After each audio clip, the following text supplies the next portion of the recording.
Me parece bien. Bueno, pues estimado Ernesto, muy buenas noches.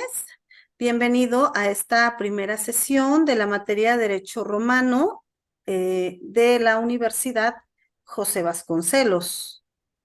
Su servidora, Adela Elizabeth Sánchez López, que estaré a cargo de esta primera sesión y de la materia.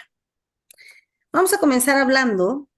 Voy a ir explicando y abordando algunos puntos. Si tiene alguna duda, por favor, hágamelo saber para apoyarlo con el tema de poder aclarar las dudas, ¿verdad?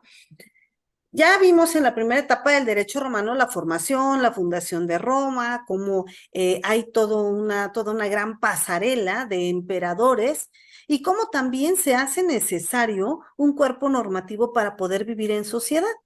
Derivado de ello es que surge el tema de las obligaciones, que es donde estamos ahorita. En materia de obligación vamos a hablar el concepto, los elementos, la clasificación y sus fuentes. Y hablando primeramente del concepto, si nosotros podemos dar un concepto al tema de la obligación, es esta relación jurídica contractual que llega a darse entre personas sui iuris, es decir, de propio derecho, libres, no esclavos, que como tal adquieren derechos y adquieren obligaciones a través de un acto jurídico. Ejemplo, vamos a traspolarlo a actualmente. Yo tengo una obligación para con usted y la obligación es impartir una primera sesión de la materia de derecho romano, específicamente del apartado de las obligaciones. Y usted también tiene una obligación intrínseca, que es la de conectarse a la sesión, interactuar con su servidora, aclarar dudas y robustecerla en un momento dado para poder comprender mejor y realizar la actividad final. ¿Ok? ¿Cuáles son los elementos para que pueda darse una obligación? Bueno, forzosamente debemos de tener a dos personas. A el contratante y al contratado, al demandante y al demandado, al sujeto activo del delito, al sujeto pasivo del delito. ¿Ok?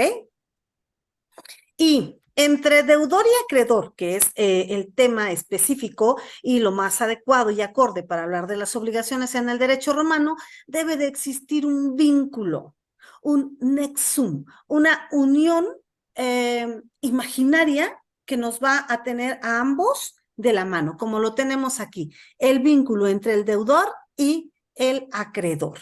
¿Y cómo surgió este vínculo entre deudor y acreedor? Obviamente porque realizaron algún acto jurídico y ahora hay prestaciones, hay cosas que hacer. Dare, hacere, facere, non facere. Dar, hacer, no hacer y dejar de hacer. Esta es la primordial base de las obligaciones. Dar, hacer y no hacer.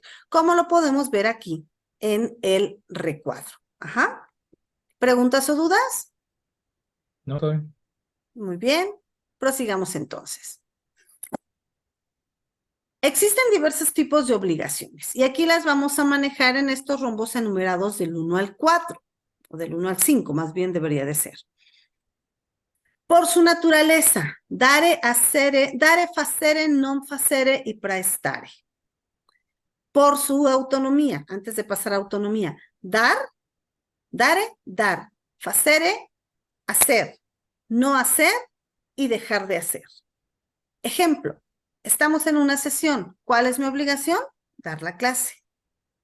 Entrar a una sesión de una manera correcta en tiempo y forma. Por autonomía es otra clasificación de las obligaciones que tenemos también desde el derecho romano. Las principales y las accesorias. Vamos a transportarlo a un ejemplo real. ¿Ha tenido usted en sus manos un pagaré? Sí. ¿Ok? Y vemos una deuda principal y una deuda accesoria. La deuda principal, pedimos prestado 10,000 pesos y ahí dice principal 10,000 pesos. ¿Y qué sería lo accesorio? Los intereses moratorios. Así como ahorita en el derecho romano también se manejaban este tipo de obligaciones, pero recordemos que solamente los sui iuris eran los que podían contratar o tener o adquirir este tipo de obligaciones. Por lo tanto, pues obviamente también se activaba el tema de la mora, la morosidad. Obligaciones por existencia, presentes y futuras. Presentes ahorita, estoy dando una clase. Futura, el próximo domingo nos volvemos a ver aquí. Por su modalidad, puras y simples. En muchas ocasiones, cuando nosotros adquirimos una obligación, decimos, la vamos a realizar de manera pura y llana. Es decir, me estás diciendo que me vas a rentar esta casa, ok, adquiero esa obligación y te pago una renta. Pura o simple, y simple en su momento, que trae aparejado ese contrato. El hecho de que nos fijemos de que la propiedad esté en buenas condiciones, tenga pintura, se dañó una llave de agua, bueno, pues vamos a cambiarla. Y si en el contrato, en este acuerdo o en este nexum, como lo vemos aquí, en este vínculo, pues yo tengo la obligación de decirle a mi arrendataria, que hay un desperfecto y que por lo tanto yo voy a cubrirlo, y pues se me ocurre que la obligación, elemento accidental también del contrato, puede llegar a ser que lo descontamos de la renta, lo que yo pueda o lo que se dañe más bien. Por su modalidad, suspensivo o resolutorio. Estos ya son términos en un momento dado hablando ya de un conflicto litigioso, como los recursos que llegan a imponerse de una forma suspensiva, es decir, detenemos, es como cuando ponemos pausa a este video, le ponemos pausa y nos quedamos todos congelados, o resolutoria, llegamos hasta el final. Y esta, bueno, está duplicada, vamos a obviarla. Pero estos son los primordiales momentos o características o cualidades de las obligaciones, y todas derivan de dar, hacer, no hacer. Existen elementos dentro de la obligación que no pueden pasar desapercibidos y que además no pueden faltar, porque si no, entonces no adquirimos la obligación. Tenemos el sujeto, el objeto y el vínculo de derecho. Y regresamos a esta primera. El vínculo de derecho. En un comodato, por ejemplo, ¿cuál será el vínculo? La cosa, el objeto sobre el que nosotros estamos sentando esa obligación. Sujeto. ¿Quiénes eran sujetos en el ámbito del Imperio Romano? Únicamente los suyuris. La res loquendi, los esclavos, ellos no tenían ningún tipo de obligación. El objeto. Cuando hablamos del objeto, hablamos de las 3Ds, determinado, determinable y dentro del mercado. Este objeto por el cual nosotros vamos a realizar determinada obligación. Ejemplo, contrato de compra-venta, añejo y antiguo desde el derecho romano.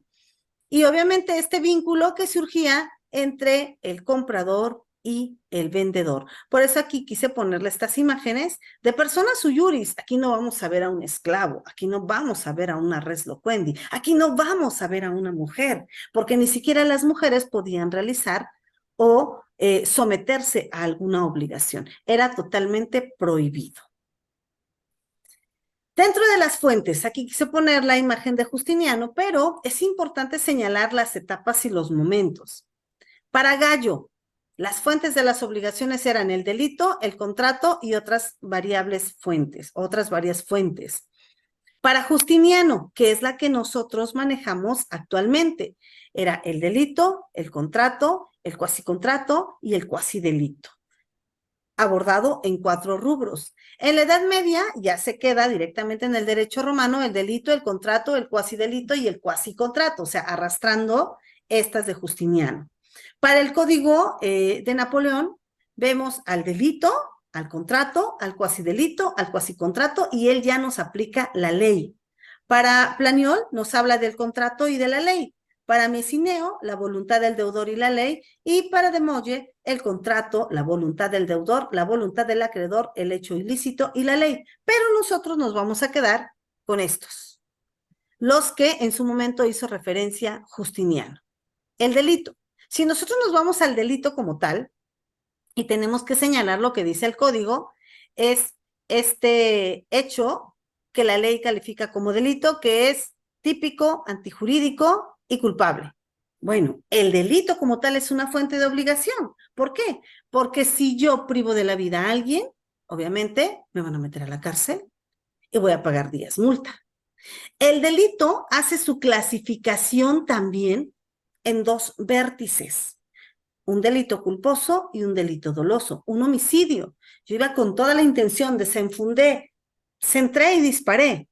¿Podrá ser culposo? No, sí tuvo toda la intención, toda la premeditación, la alevosía, la ventaja. No así cuando vengo circulando, se me van los frenos del coche, veo de este lado un grupo de niñas que está saliendo del preescolar y veo de este lado un señor que va en bicicleta automáticamente y enfrente tengo a lo mejor un tráiler terrible, entonces yo tengo que decidir por cuál me voy. Si llego y daño el tráiler, sí fue un delito, daños en propiedad. Sin embargo, o daños en hechos de tránsito. Sin embargo, si yo justifico el por qué hice esto, es porque me quedé sin frenos. Y a lo mejor por ello obtuve una sanción. El delito, sea doloso o sea culposo, finalmente va a tener una repercusión, una fuente de obligación. Un contrato. Este acuerdo de voluntades entre dos o más personas, sobre todo en el ámbito romano que tenían que ser sui juris, forzosamente nacía a la luz jurídica y traía como consecuencia el cumplimiento de ese contrato. Cuasi delito y cuasi contrato. El cuasi delito podríamos manejarlo, casi era un delito, o el delito culposo. O sea, no fue mi intención. Cometí el fin último, que fue dañar el tráiler que se me puso enfrente, que al final el que quedó más dañado fue mi coche, ¿no? Pero tendré forzosamente que reparar el daño. O sea, no existe como tal, a lo mejor una clasificación exacta o un encuadramiento perfecto como para el delito, pero sin embargo sí trae aparejada una obligación, como lo es una reparación del daño. En materia de un cuasi contrato, si nosotros nos vamos a la formalidad del Código Civil en cuanto a la estructura de un contrato, que voy a permitir señalármela, lo que es la nominación, el proemio, los antecedentes, declaraciones, manifestaciones, cláusulas, cláusula penal, cláusula de rescisión, cláusula especial, saneamiento y evicción, repudio del domicilio y ratificación. Fíjese, ¿cuántos puntos tenemos que abordar para decir que es un contrato? Y en muchas ocasiones realizamos un contrato y unimos o simplemente no ponemos determinados apartados como los que le acabo de señalar, pero finalmente es fuente generadora de obligaciones. Siempre lo he señalado y me permitiré hacerlo con usted en este momento. Cuando comencé con uno de los espacios en los que yo realizaba contratos, vino una persona de una comunidad y me dijo, necesito que me haga o que me transcriba estos contratos. Y cuando yo empiezo a leer el contrato, no era un contrato con la formalidad que yo le acabo de indicar, era un cuasi contrato. Ernesto Julián Valladares le vende a María López Pérez, en tanto, en tal fecha. Se acabó. Y yo le decía, oiga, pero aquí lo más adecuado es que nosotros hagamos un contrato sustentado con lo que marca la ley. Mire, el código dice, la ley dice.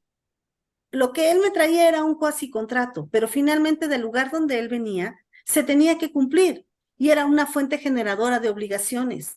Y era de que Ernesto le tienes que entregar o le tienes que pagar a María lo que dijiste. En cambio, si tenemos la formalidad de un contrato, podemos ir ante tribunales y usted podrá decirme, entonces, maestra, si es un cuasicontrato, no vamos. Sí, sí vamos, porque ahí entra otra figura importante que es la interpretación del contrato. ¿Dónde se hizo? ¿Quién lo hizo? ¿En base a qué costumbres? ¿En base a qué usos? Y entonces sí podemos hacer que ese contrato o ese cuasicontrato más bien pueda ser o exigir un cumplimiento.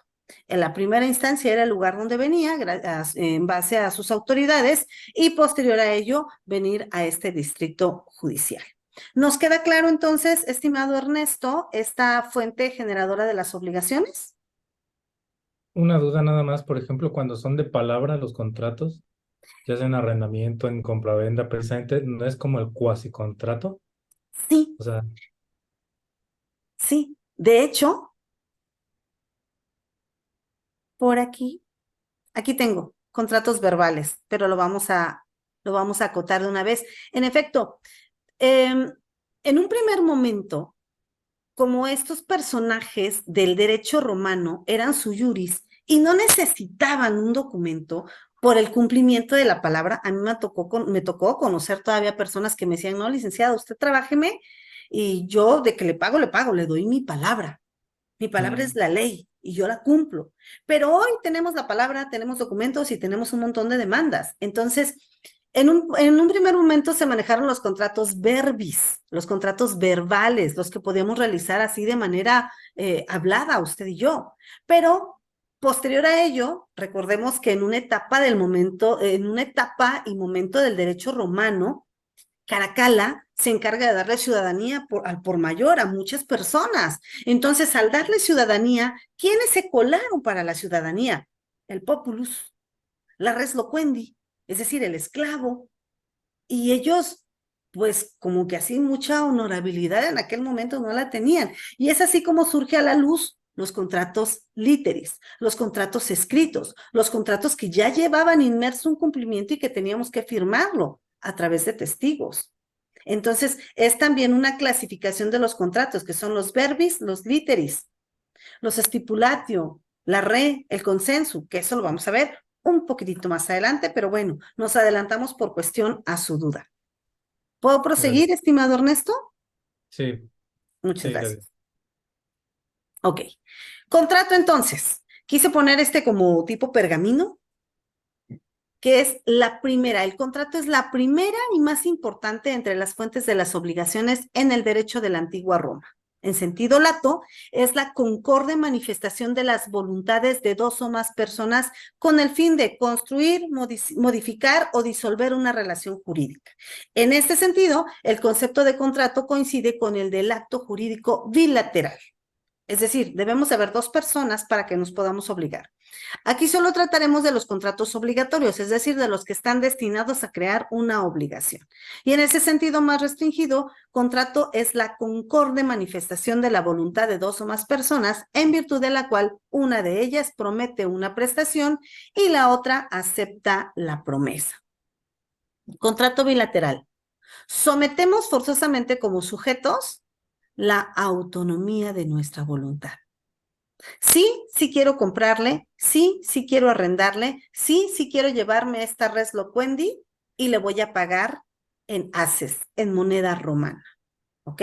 Entonces, por eso hablamos de esta manifestación de la voluntad. Siempre hago referencia al contrato como el matrimonio civil. Es un contrato. El único punto es que no tiene una cláusula penal, no tiene una cláusula de rescisión y no tiene una cláusula especial. Lo maravilloso sería que esto ya se hiciera en Europa, en Roma, donde surgió nuestro contrato. Ya hay estipulaciones claras de que nos vamos a casar por 5 años. Después de los 5 años tenemos que venir y reactivar nuevamente nuestro contrato. Lo renovamos y si no, hasta aquí quedamos. Imagínense la evolución que ha tenido también en materia de contrato el matrimonio civil. Decíamos, debe de haber un acuerdo de voluntades. Eso es un contrato, un acuerdo de voluntades. Tenemos este vínculo jurídico entre el acreedor y deudor. A este vínculo jurídico llame ius conubi, derecho del matrimonio, entre personas sui juris en el derecho romano. Tenemos este vínculo jurídico llamado nexum en cuanto a esta obligación que se contrae para vender, para comprar, para rentar, para usufructuar, para dejar en prenda, para dejar en garantía. Es todo forzosamente derivado en un acuerdo de voluntades, ¿ok? Por eso quise señalar este vínculo entre el acreedor, un derecho de acción, y el deudor, un deber. Permítame el ejemplo. Yo tengo un derecho de acción, tengo un deber. ¿En cuanto a qué? En cuanto a esta sesión, en cuanto a las cápsulas informativas, en cuanto a la siguiente sesión, que esa sería una sesión futura, pero ya estoy obligada y comprometida y hemos sometido nuestro acuerdo de voluntades para vernos aquí. Y tan es así que usted sometió su autonomía de la voluntad que está aquí, en sesión con su servidora. Ahora sí, vamos, una vez que ya nos ha quedado claro el tema de los contratos, vamos a ver la forma en la que los contratos se manejaban. El contrato verbis o el contrato verbal, el contrato literis o el contrato escrito, el contrato re o real y el contrato consensu. ¿Qué significa cada uno de ellos? El contrato verbal, a través de la palabra. El contrato escrito a través de un pergamino, de la escritura, de un nomini. Por eso los contratos, el primer punto para realizar un contrato es la nominis. ¿Y qué es la nominis? El nombre del contrato. El contrato re se perfeccionaba con la entrega de la cosa. Ejemplo, el comodato. Figura antiquísima también en materia de derecho romano. El consensual se perfeccionaba con el consentimiento de las partes. Ernesto, le vendo mi celular. Si usted me dice que sí, el consentimiento es, yo perfecciono la compraventa, le doy mi celular, me manda usted su dirección, se lo mando por paquetería, está con pila al 100%, no daré las características para no hacer comerciales, y ya luego le mandaré mi número de cuenta, ¿no? Eso es el consentimiento, este acuerdo que nosotros llevamos en el tema de la compraventa. Por eso se perfeccionaba de una manera consensual. Y usted me podrá decir, maestra, pero hace rato usted me dijo que también el consenso o el consentimiento es en el matrimonio, en efecto, porque no puedo venir a casarme yo sola, tengo que venir con la otra persona que va a contraer nupcias conmigo. Y así es como entonces sometemos la autonomía de nuestra voluntad, damos nuestro consentimiento para decir, sí, sí, acepto. O lo que ha pasado en algunas instancias, simplemente el novio o la novia se nos arrepiente y ya no hubo consenso, ya no hubo consentimiento y cada uno sale corriendo y la fiesta se acabó, ¿verdad? Vamos a poner ejemplos directos de los contratos. El verbis, la stipulatio, ius iurandi liberti y dictio dotis. Literis, nomina transcripti, sinagrappa, shirografa. Consensus, compraventa, arrendamiento, sociedad y mandato. Re, mutuo, comodato, depósito y prenda. Innominados, que este es otro apartado del que vamos a hablar más tarde, que son todos aquellos que no están tipificados por la ley y que hoy por hoy, como no tienen nombre, híjole, no tienen nominis, pues vámonos a un convenio, ¿no? Y así lo solucionamos. Estos contratos, stipulatio, ius iurete liberti, totis dictio, nomina transcriptis, shingrappa, chinograppa, vienen de manera muy precisa señalados en la cibergrafía que le puse en la infografía donde está toda la planeación de del programa. Pero a manera de resumir este tipo de contratos, hablamos de 4 de manera específica, de 4. Y los innominados, que son una parte, ahora sí que un poquito más segregada, en razón a que no estaba tipificada por la ley. En el Código Civil de su estado, al menos aquí comenzamos con el 2222 y si no mal recuerdo es el de la compraventa. En el Código Civil de su estado, usted puede verificar cuáles son los contratos con los que empieza y finalmente todos, absolutamente todos, son contratos que se deben de manejar de una forma literis a través de un escrito, debe de existir el consentimiento, a lo mejor también por ahí encontramos figuras como el depósito, la prenda, que es donde dejamos la cosa. Al hablar de re, hablamos de la cosa, de la res. Ajá. Y ya decía, todos aquellos que son innominados, que como tal no podemos adecuar en nuestro catálogo que nos maneja el Código Civil, pues simple y llanamente los manejamos como innominados, es decir, sin nombre. Y jurídicamente hablando, lo que decimos, bueno, pues vamos a hacer un convenio, ¿no? Porque como tal, no puedo manejarlo como un contrato por la carencia de esta tipificación, de esta adecuación de la figura que estoy invocando a alguna que se le parezca dentro del Código Civil. ¿Preguntas o dudas? No. Muy bien. Contratos innominados. ¿Se acuerda que le mencioné al convenio? Aquí está. Los contratos innominados forzosamente tienen que ser recíprocos. Debemos haber 2 partes o más interesadas. Su característica es que son acciones de buena fe, que existe una prestación. Y los clasificamos de esta forma. Los contratos innominados. Do ut des, do ut facias, facia ut des, facio ut facias. No se preocupe, son términos latinos, no se nos va a aparecer nada detrás de la pantalla. ¿Ok? Dode dest. Trato romano innominado en el que una de las partes realizaba una prestación para obtener una cosa de la otra. Dode facias. Doy para que hagas. Una parte entrega una cosa a cambio de algo que ha de hacer otra. Facio ut des. Fórmula utilizada en los contratos innominados para indicar que una de las partes ejecutará algo como recompensa. Facio ut facias.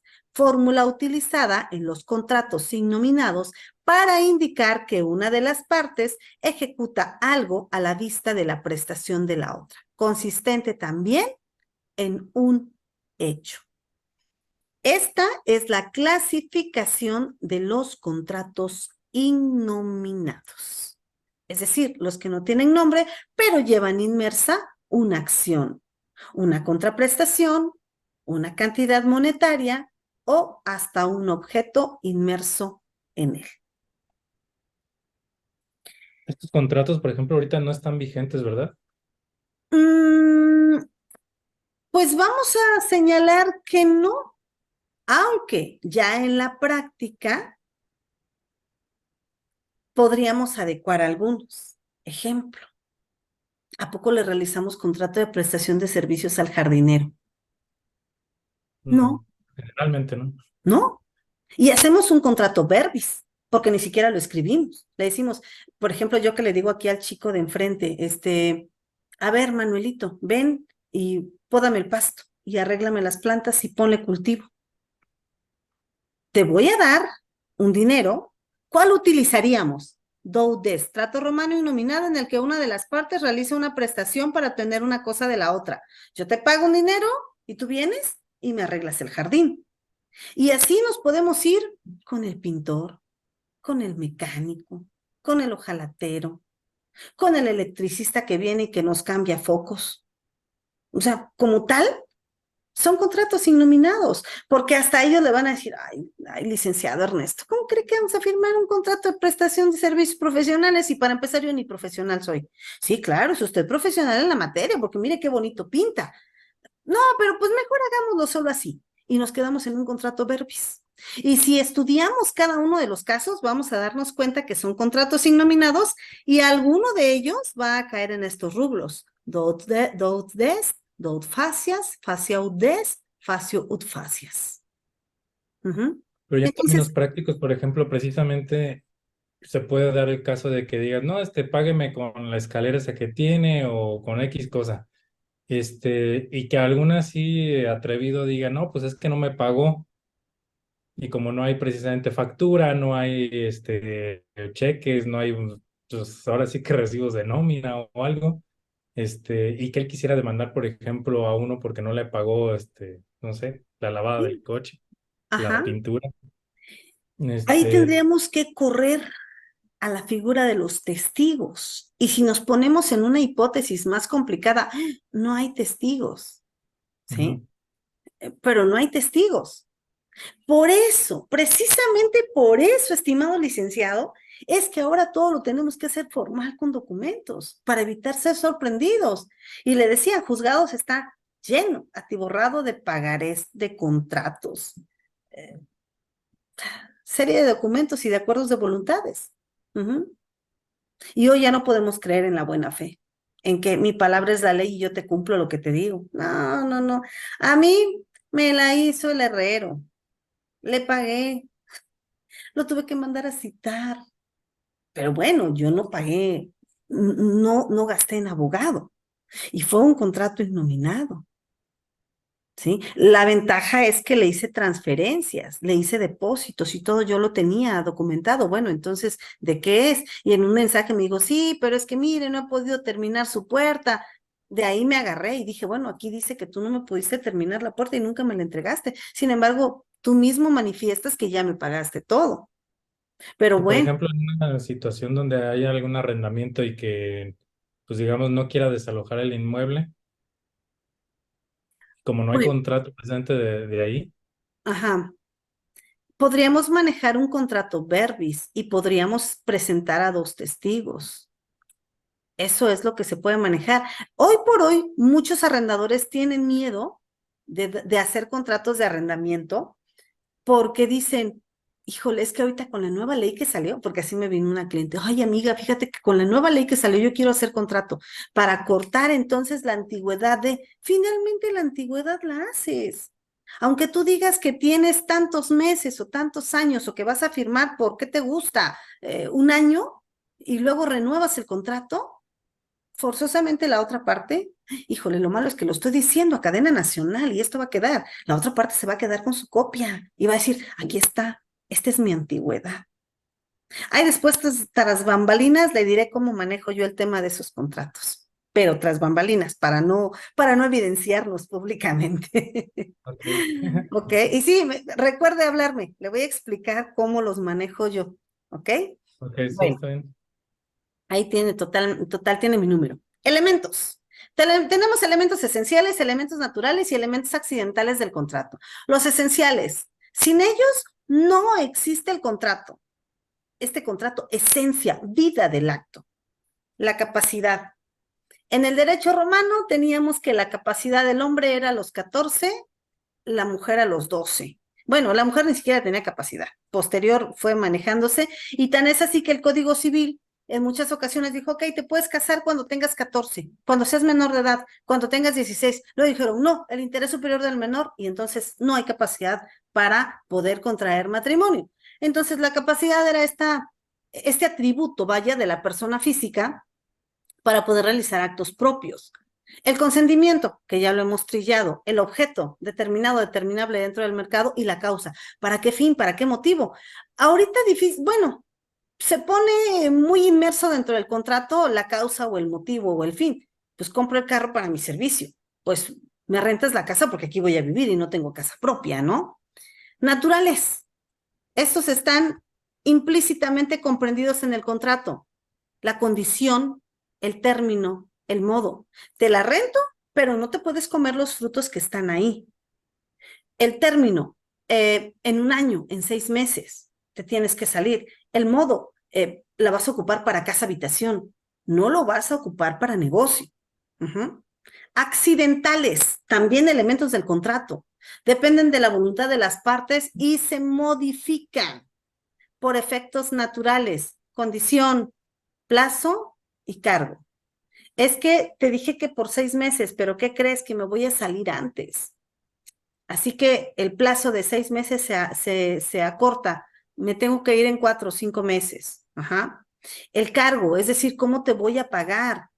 Quedamos, Ernesto, que iba a ser en efectivo por el tema de Hacienda, ¿no?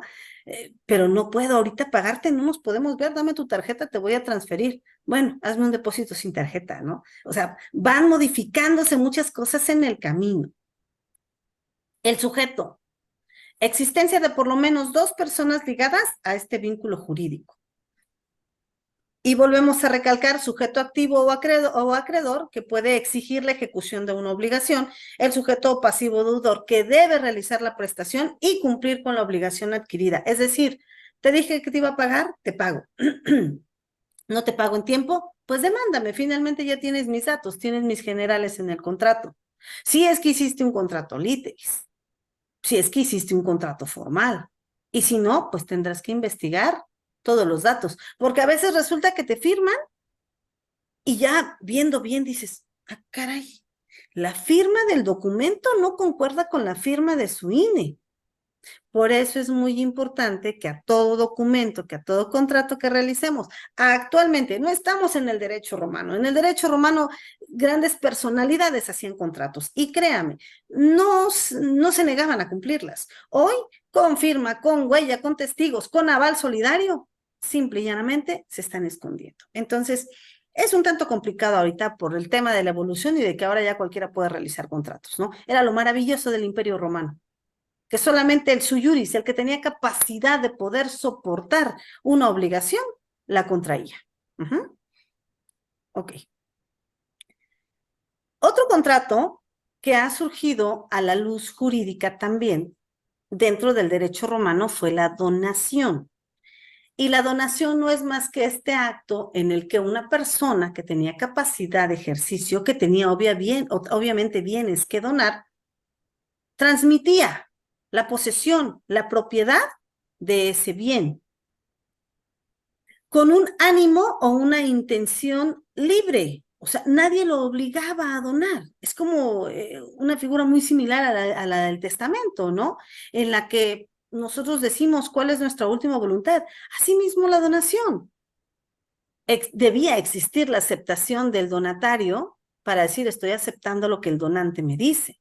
Dentro de los requisitos de la donación, pues obviamente, ¿qué me vas a donar si no tienes nada? Lo primero que debes de tener es capacidad de ejercicio y bienes que repartir.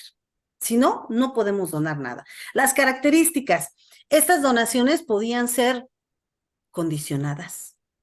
Ejemplo, y lo vemos en las novelas, que termine un grado de nivel superior, no, que termine un grado y un posgrado, y que estudie algo afín al negocio que tenemos como familia. Características. La donación podía hacerse mortis causa o inter vivos, es decir, entre vivos yo le dono a mi hijo o a mi nieto, pero en algún momento dado puedo revocar esa donación. ¿Por qué? Por ingratitud. Me demandó, me trata mal, se porta mal, no me viene a ver, no me lleva al doctor, etcétera, etcétera. Por eso, dentro de las características, nosotros podemos ir poniendo ciertos candados o ciertos lineamientos que cumplir. Mortis causa, pues en el momento en que yo me muera, pasará a ejercer un derecho real sobre los bienes. Y bueno, la donación entre vivos se entiende que en muchas ocasiones ya hasta escrituran, pero ojo, y siempre lo he dicho, no salten en un pie cuando ya tengan la escritura, porque si eres ingrato, la ingratitud es un punto de desequilibrio para la donación, porque te pueden revocar la donación. Pero ya tengo escritura, lo siento. Aquí decía en un primer momento que no deberías de ser ingrato. Me tocó conocer muy de cerca a una persona que le dona a su hijo y la nuera vivía ahí. Entonces, como ellos estaban casados por bienes mancomunados y que finalmente esto no entraba a la hora de liquidar o a la hora de poder heredar, a lo mejor sí, pero la nuera tenía cabezas de ganado y demanda a su suegra diciéndole que le estaba robando determinada cosa. La suegra acredita que no, con esa demanda va y dice, es ingrata, ha sido ingrata. Me demandó, aquí lo podemos acreditar, no hubo tal desfalco como ella decía, por lo tanto, revoco la donación que le había dado a mi hijo y vámonos, la desalojo. Son cuestiones que se pueden dar en la vida muy práctica y la donación es una figura también muy antigua en materia de contratos. ¿Preguntas o dudas, mi estimado licenciado Ernesto? Me viene a la mente nada más el tema del usufructo, Ujú. porque para mí es más idóneo precisamente, Reservarte el pero, usufructo vitalicio en una donación. y la nulidad de propiedad. Pero también no sé si esta figura exista, por ejemplo, en el common law. O sea, por ejemplo, si quisiera llevar a cabo el usufructo en una propiedad en Estados Unidos. Sería muy interesante verificarla, pero hasta donde yo tengo entendido, sí, porque finalmente es una seguridad que tiene el donante para que digo, después no lo vayan a sacar y lo vayan a dejar por la calle abandonado o termine en un asilo de ancianos. O sea, hasta Sí. que yo me muera, pero ojo, hasta que yo me muera en estas condiciones. Por eso aquí hablamos de las características. El, algo que quiero comentarle es que el contrato es un traje a la medida, Sí. desde el Imperio Romano hasta la actualidad. Cuando vamos con un sastre que nos haga un traje, o vamos y vemos un traje bonito exhibido en alguna tienda departamental, pero nos queda largo, hay que meterle de aquí, vamos y nos lo arreglamos. El sastre nos hace un traje a la medida. El contrato que nosotros lleguemos a realizar lo tenemos que adecuar a nuestras necesidades. Métele aquí, quítale acá, ponle esto, me reservo el usufructo, no me lo reservo, pongo condiciones. una condicionante es que no se case en 5 años y que me termine una licenciatura y una maestría y que venga Vasconcelos a estudiarla. Ujú. Puede ser una condición, pero Sí, nosotros somos quienes estamos entretejiendo, los que estamos cosiendo ese contrato. Por lo tanto, tiene que adecuarse a nuestras necesidades, a nuestros beneficios. sí, sí. Finalmente para eso son las cláusulas, ¿no? Exactamente. Nosotros podemos, alguien me preguntaba hace unos días, maestra, ¿y cuántas cláusulas puedo poner? Las que tú quieras, mientras no sean repetitivas. No hay un número, no es limitativo, vaya.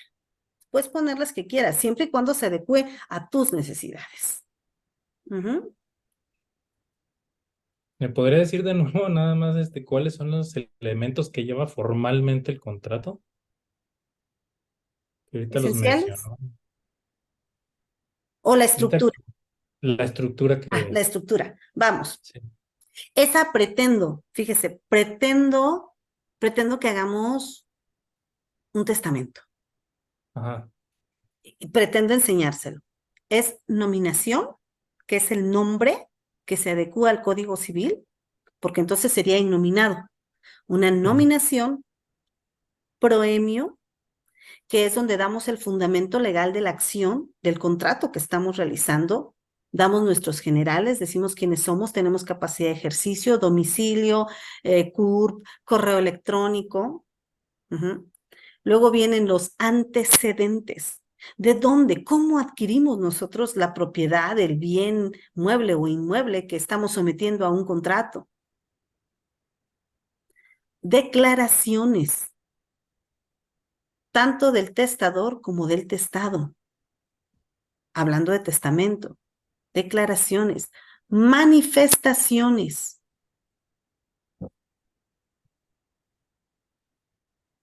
todo este grupo de cláusulas, entre ellas la cláusula penal, la cláusula de rescisión y la cláusula especial. El saneamiento y la evicción, que esa la encontramos en nuestro Código Civil.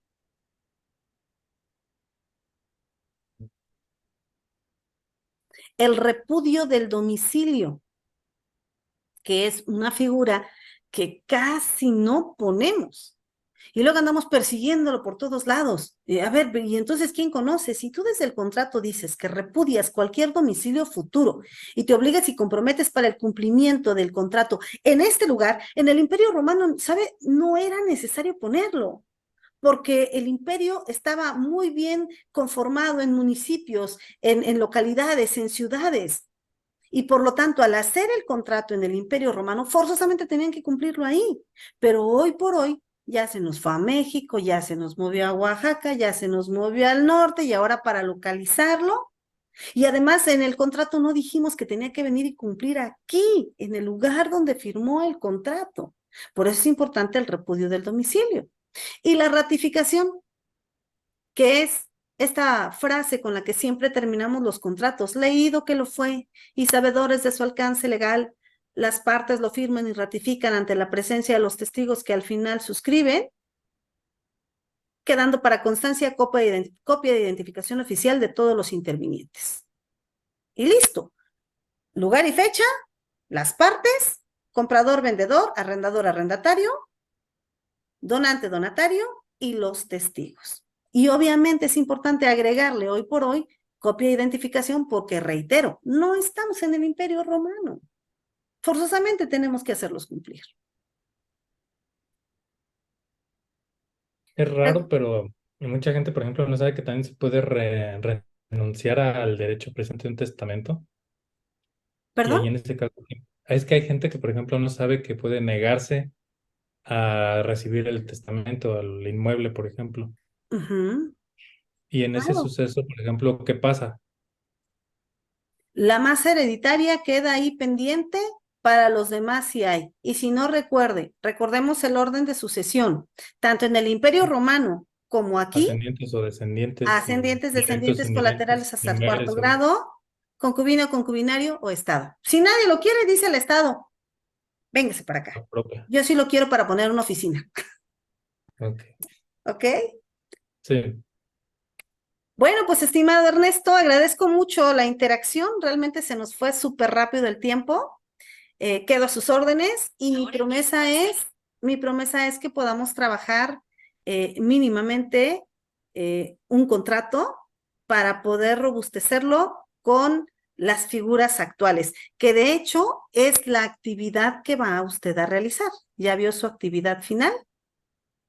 lo de un podcast me menciona ahí. Ajá, así es. Ajá, Haciendo mención lo que hicimos ahorita, lo que dice el derecho romano y lo que dice actualmente, ajá, ¿ok? Haciendo como un pequeño comparativo entre ellos. exacto.